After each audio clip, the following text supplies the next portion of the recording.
RKS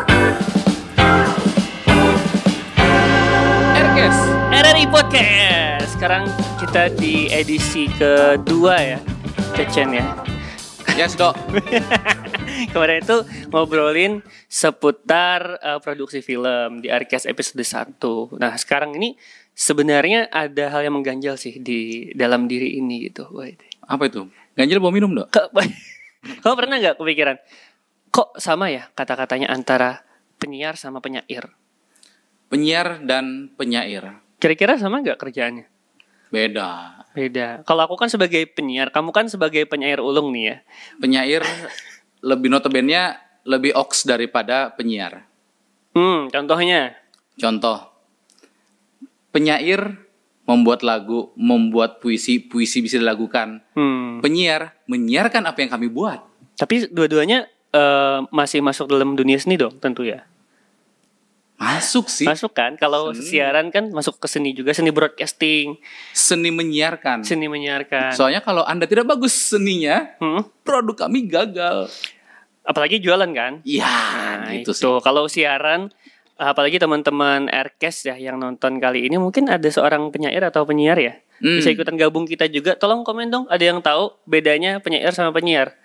Karena mungkin ternyata siapa tahu sama. Terus enakan mana?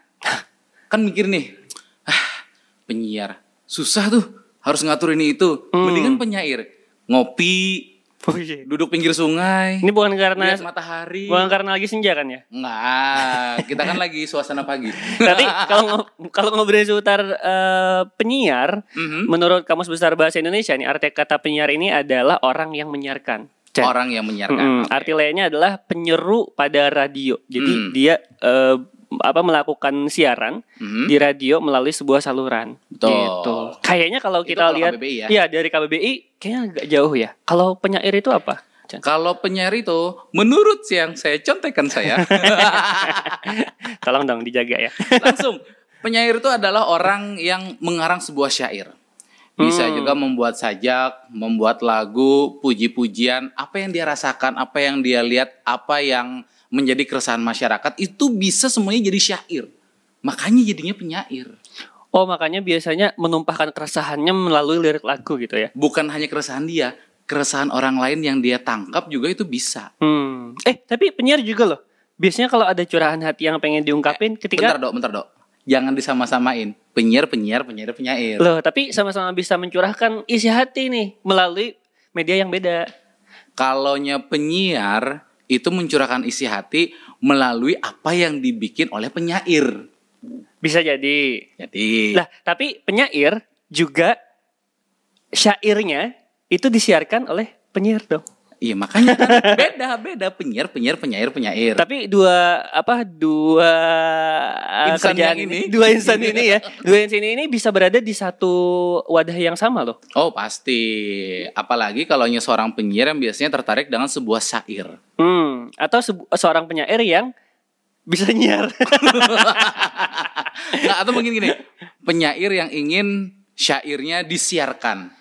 Ya, betul. Tapi kan kalau ngobrolin penyiar lagi nih, dia itu kan orang yang menyiarkan gitu ya. Sama dia itu berada di satu media yang namanya radio loh. Sama ada pemancarnya gitu. Kalau dilihat dari tiga aspek ini kan pasti beda sama penyair yang ya mungkin medianya media tulis apapun gitu ya. Tapi kan guys ya, teman-teman RKS, kalaunya penyiar dan penyair itu kan bukan hanya di radio. Ada yang di TV. Ada show offline juga. Orang yang ngobrol-ngobrol di suatu acara yang tidak disiarkan lewat pemancar juga. Itu bukan tuh presenter ya? Iya. Jauh. Nggak jadi. Tapi konser offline sama online kalau ngobrolin seputar pandemi kemarin ya, untuk para penyair mungkin khususnya di dunia musik ya, pasti mereka pernah ngerasain yang namanya konser online gitu. Nah, jadi kan ada hal yang baru juga untuk seorang penyair menikmati saluran medianya melalui sebuah siaran online gitu. Tapi biasanya kan memang mereka offline ya, langsung ketemu sama teman-teman pendengar atau penikmat syairnya gitu. Tapi kalau tanpa penyiar juga apa yang dikaryakan oleh seorang penyair tidak bisa juga tersiar. Betul. Tapi bedanya juga interaksi antara penyair dan penyiar itu beda. kalau tadi kan penyair itu bisa langsung ketemu sama audiensnya gitu. Nah kalau penyiar secara interaktif bisa ketemu tapi nggak langsung.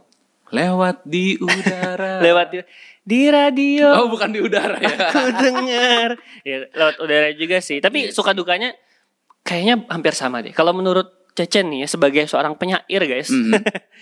Suka dukanya apa nih untuk seorang penyair? Siapa tahu kita samaan. Suka dukanya kebanyakan sebagai seorang penyair. Sebenarnya banyak sukanya enggak, banyak dukanya enggak. 50-50 deh. 50-50. 50-50. Satu, kalau kita penyair, kalau kita terjun di lingkup masyarakat, itu banyak keresahan yang seolah-olah ada hal yang harus ini kita ungkapkan melalui syair kita. Tapi di sisi lain, itu membuat sedih. Seolah-olah kita ini tempat sampah gitu loh. Contoh, melihat kisruh di negara mana, kita pedih. Atau kasus-kasus yang membuat isinya perdebatan antar agama, antar suku.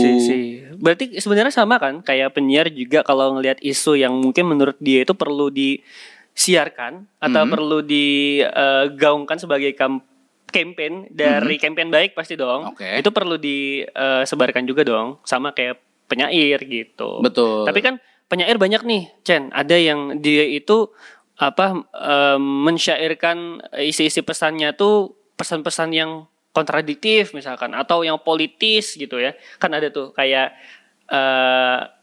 itu senangnya dari penyair. Iya, salah satunya yang nyanyi lagunya Iwan Fals. Nah, biasanya itu teman-teman yang suka tikus berdasi misalnya. Iya, betul, sosial politisi gitu ya dan lain-lain. Nah, senangnya penyair bedanya dengan penyiar ya. Kalau penyiar kan kalau ngomong hal ke arah politis, sosial politik agak sedikit terbatas. Tapi kalau penyair kita bisa ngobrol seperti itu, nggak bebas juga. Kita bisa merubahnya menjadi agak sedikit hiperbola dengan kiasan-kiasan tertentu. Tujuannya memang ke sana, tapi dengan bahasa yang lebih lebih surgawi lah bahasa kita. Anggapannya pesannya berseni lah gitu. Berseni gitu. Jadi kita kritik sosial entah kepada siapapun itu. Kita tidak langsung nembak istilahnya, nggak langsung nohok. Nah, ada seni-seninya yang kalau bahasa trennya gitu ya, ngenyek. Ya, betul. Ngenyek tau ngenyek. Tapi ada istilah kan, Chan, kayak hak-hak semua orang itu mempunyai keterbatasan dengan hak orang lain atau kewajiban orang lain gitu. Jadi kalau misalkan kita bebas, pasti ada batasannya juga dong. Bebas ada batasannya. Contoh kayak penyiar nih, batasannya adalah yang pasti radio yang diampu sama dia sendiri. Betul. Gitu. Nggak boleh ini, nggak boleh itu. Sedangkan penyair pun kalau misalkan memang dia punya label salah satunya. Nah, itu kan pasti punya batasan-batasan juga tuh. Ada batasannya. Cuman kemenangannya penyair ini, batasannya ini kita bisa menerobos batasan itu, tapi dengan bahasa yang lebih halus. Oke. Tidak bisa dengan bahasa Kalau penyiar mungkin kalau dihalusin mungkin agak ambigu ya bahasa atau pesan-pesannya lebih susah ya. Kita ngomongnya kurang, betul nggak sih? Kurang gitu ya. Tapi ngobrolin antara dunia penyair dan penyiar ya pasti kembali lagi kita menjadi sebuah satu kesatuan yang saling melengkapi lah. Siaran dengan karya-karya para penyair. Betul. Penyair juga dengan promo dari siaran. Betul. Tapi yang jelas apapun profesinya, baik itu penyiar ataupun penyair ya, kita punya kelebihan dan kekurangan masing-masing. Betul. Karena ada yang mengatakan seperti ini, tidak ada yang sempurna di seluruh muka bumi. Karena yang sempurna itu hanya milik Tuhan Yang Maha Esa. Nah, mungkin ada yang sempurna di sini teman-teman RKS ya. Oh, ada. Ada band. Lagunya Sempurna, bukan ada Andre band. The Backbone. Kayaknya aku lebih ke penyair deh, bukan penyiar ya teman-teman ya. Untung saya yang islah sendiri. But teman-teman RKS, apapun profesi kamu, apapun fashion kamu, apapun vape-nya kamu. Betul, kita pasti harus saling menghargai dan juga pasti itu bakal melengkapi satu sama lain. Khususnya di dunia berkarir dan di dunia passion untuk yang kamu dalami. Betul. Di masa digital sekarang ya. Betul. Apapun kamu, jadi diri sendiri itu lebih penting. Daripada aku sebenarnya nggak bisa siaran. Penyair disuruh siaran, kalau nggak ada jiwanya juga nggak enak. Betul. Penyiar disuruh menyair, kalau misalkan kurang seninya ya tadi kata Adit, kurang gitu ya. Kurang jadinya. Jadi memang harus saling sama-sama belajar dan jangan ngerendahin satu sama lain teman RKS. Yang penting jadi diri sendiri. So, Sampai ketemu lagi di episode Aircast berikutnya. Bye.